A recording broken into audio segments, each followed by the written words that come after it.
Welcome to Curriculum 101, specially made for the Curriculum, Equity, and Excellence Review training that you're undergoing right now.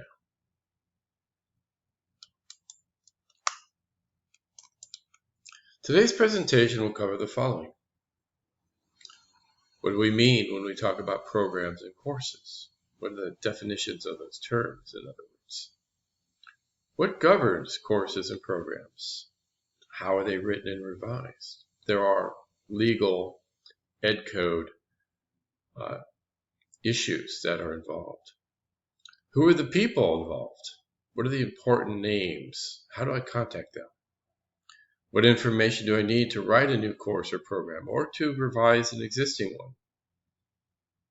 What are the deadlines? A very, very important question. And why does everything take so bloody long? A question I hear often.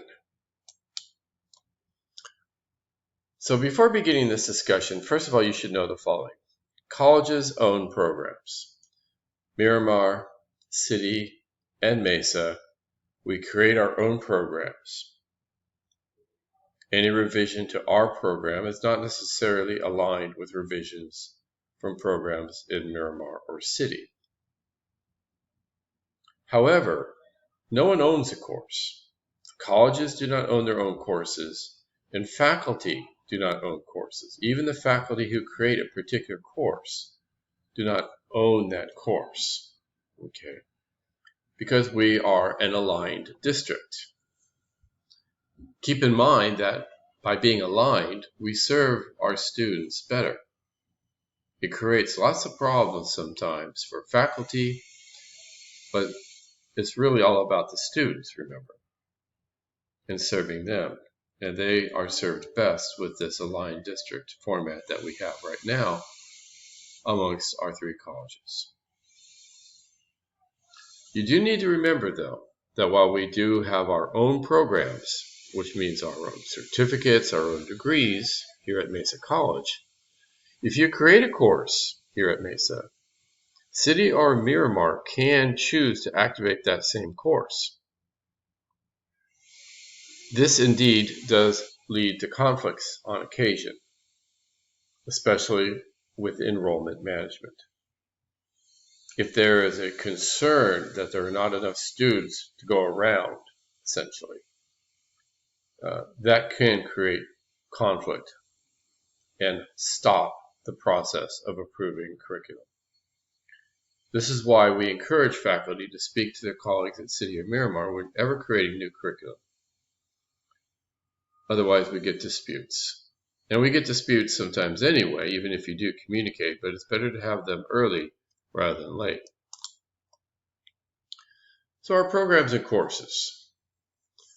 Programs have courses of study that lead to a degree or certificate. Of course, at Mesa we have the bachelor's degree, our Health Information Management System degree.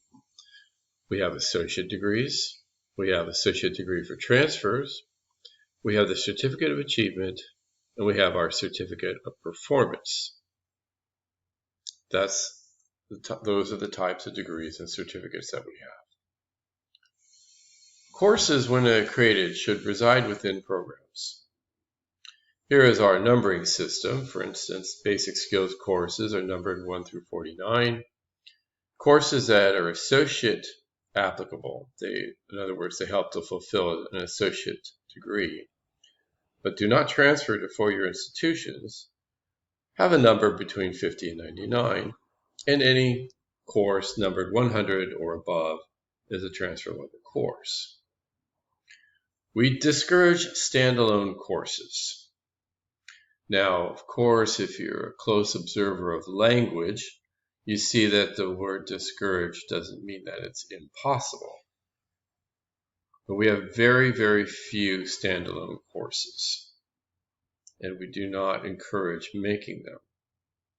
We want all our courses to be in some sort of degree or certificate, even if they're simply a restricted elective within that degree or certificate. Now, you may or may not have heard of what's called a course outline of record, COR, as it's often referred to. Or why can't I just walk into a classroom and teach what I want? If you've never heard of the COR, it is the official document that describes the course. The COR, and not a syllabus, is what four-year institutions examine when considering whether to accept a specific course for transfer credit. In other words, faculty syllabi should reflect what's in the COR. The COR drives what will be in a particular course. And we're going to talk about what's in the COR. And for our purposes here with SEER, this is where we need to understand what does or does not belong in a COR. Because any changes to the COR eventually will go back to our four-year institutions, our partners, our transfer partners, and they can actually revoke articulation if they do not like what they see. And that's important to understand. Following the outline of topics in the COR is essential for maintaining integrity and consistency in courses and programs. You're basically telling everybody in the outline of topics what will be taught in that particular course. For this reason, instructors should consult the COR when constructing syllabi for their individual courses. So if the chair or dean assigns you to teach a course that you've never taught before, for example, the first thing to do really would be to go to a COR. Now, department chairs and school deans are responsible for ensuring that instructors follow the COR as part of the faculty evaluation process. In other words, again, you can't just walk into a classroom and teach whatever you want, no matter what the name or number of the course is. It needs to, of course, follow what's in the COR. And if, as a department, you decide that you want to change how that course is taught, or more accurately, what's in that course, that change needs to be reflected in the COR.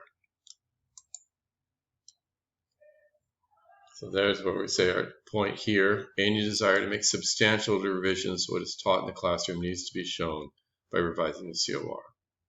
Typically, such changes should be made in consultation with other faculty in the department. Right, we don't want a single faculty member making changes that the rest of the department doesn't know about and approve. That needs to be a discipline decision that this is the best thing to do.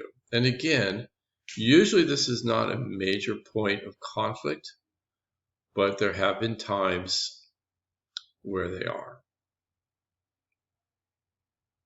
Even sometimes between faculty at different institutions. So Mesa wants to do a course one way, City or Miramar wants to do the same course in a different way. You cannot say, okay, we'll do it this way, you do it that way. All three colleges have to be in agreement. Now the COR should be revised and updated every 2 years for career tech education programs, CTE, and every 6 years for all other courses across the campus. This is an ideal world, of course, and we try to keep on top of it. And there are times when we find courses that have gone substantially longer than 6 years without being revised, but that's a big no-no. The COR stands as the official record of the class. As I said, syllabi reflects what's in the COR. When our students transfer to schools, four-year institutions, it is the COR that is the official record. Now, how you meet the objectives of the class, how you teach the content and the topics, is up to the discretion of the faculty, with oversight from deans and chairs, etc., right? Now, programs.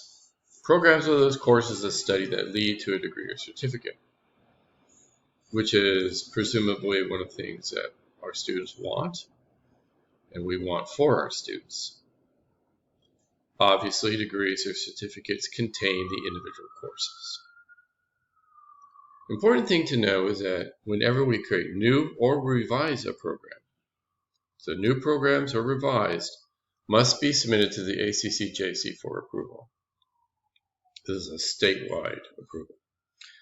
CTE programs may be submitted not only to the ACCJC, but also to other accrediting agencies depending on the field of study. So if you're a CTE faculty, you probably know this very well already yourself. Right? You have more hoops to jump through. No degree or certificate may be offered until it has been approved.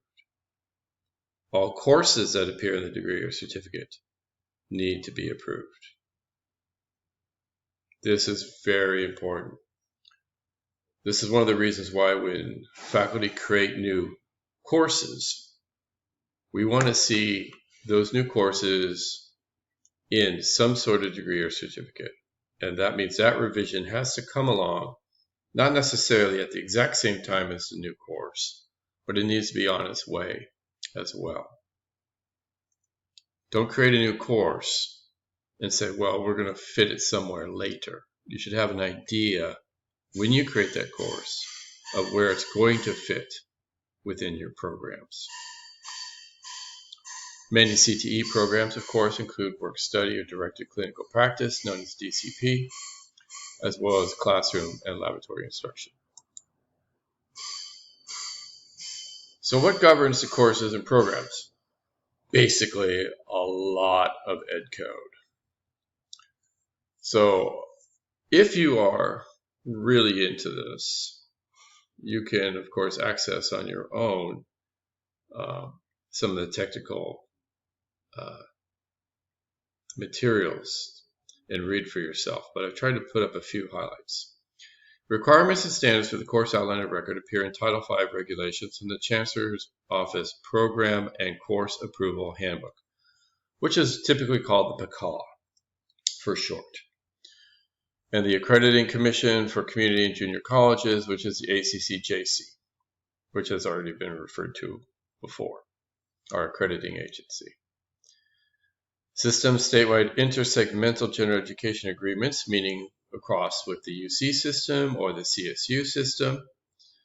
They also place requirements on the course outline, such as requiring specific content or requisites or currency of learning materials to satisfy articulation agreements. This is something that I know a lot of faculty get upset about here at our level. It's like we feel perhaps a bit disrespected when our courses are rejected or we have suggestions for change from the UC or the CSU. And there is this frustration to say, hey, we're a community college, we can teach what we want. Yeah, you can teach what you want, but if it doesn't transfer, there's no point in offering it. Okay, it's really as simple as that. If you have a mind that says, this is what I want to do, I think this is good, I'm afraid I'm going to have to disappoint you in the sense that if you cannot get agreements, the articulation agreements with the CSU and the UC, or at least one, excuse me, I should have said or, not and, it's utterly pointless creating that course and offering it. What we need is it needs to connect, okay? It needs to transfer. Yes, that was a lot. In fact, there's a complex web of laws and regulations that govern the COR and a number of offices and agencies that play for it. How we can avoid being bogged down in the minutiae by looking at the big picture. Here are the following governing bodies. Board of Governors, which you know. The California Community College Chancellor's Office, which is responsible for maintaining what's called COCI. The California Community College's Chancellor's Office Curriculum Inventory. This is the final stage of curriculum approval. Once it's in COCI, we are ready to go. And that is the end of part 1.